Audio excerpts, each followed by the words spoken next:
ہری پور سے خبر شامل کرتے ہیں۔ یوم یکجہتی کشمیر 5 فروری کا دن بڑے جوش و خروش سے منایا گیا۔ اس حوالے سے ہری پور کے مختلف مقامات پر کشمیر ڈے اور ریلیاں نکالی گئیں۔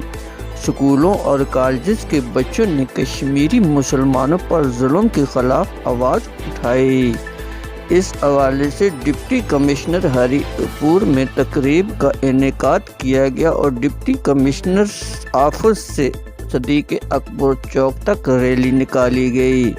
اس موقع پر پرچم کشائی بھی کی گئی اور بچوں نے اپنے خیالات کا اور جذبات کا اظہار کرتے ہوئے کہا، پاکستان زندہ باد، پاکستان زندہ باد، پاکستان زندہ باد، ہم لے کے رہیں گے آزادی، ہم لے کے رہیں گے آزادی، ہم لے کے رہیں گے آزادی۔ مودی کا جو یار ہے غدار ہے، غدار ہے، مودی کا جو یار ہے غدار ہے، غدار ہے، مودی کا جو یار ہے غدار ہے، غدار ہے۔ کشمیر بنے گا پاکستان، کشمیر بنے گا پاکستان، پاکستان زندہ باد، پاکستان، پاکستان زندہ باد، پاکستان زندہ باد، کشمیر بنے گا پاکستان، کشمیر بنے گا پاکستان، پاکستان زندہ باد۔ دل کو میرے جگر سے جدا نہ کر، اے خدا میرے دل سے میرے جگر کو جدا نہ کر۔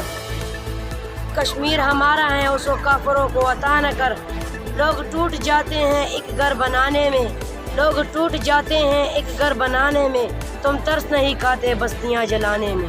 بسم اللہ الرحمن الرحیم۔ جیسا کہ ہر جگہ پہ 5 فروری کا کشمیر ڈے کے والے سے آج سارے نکلے ہیں، انہیں آج کے دن پہ نکلنا تھا، پر ویسے بھی انہیں آواز اٹھانی چاہیے کشمیریوں کے لیے۔ وہ بھی ہمارے مسلمان بھائی ہیں، وہ بھی ادھر رہتے ہیں، جیسے ادھر سیاسی گروپ سارے نکلتے ہیں اس حساب سے سب کو نکلنا چاہیے اللہ کے فضل و کرم سے۔ وہ بھی مسلمان بھائی ہے، انشاءاللہ ہم لے کے رہیں گے آزادی، یہ ہمارا ٹارگٹ ہوگا۔ کشمیر بنے گا، کشمیر بنے گا، ہم لے کے رہیں گے، ہم لے کے رہیں گے۔ مودی کا جو یار ہے، مودی کا جو یار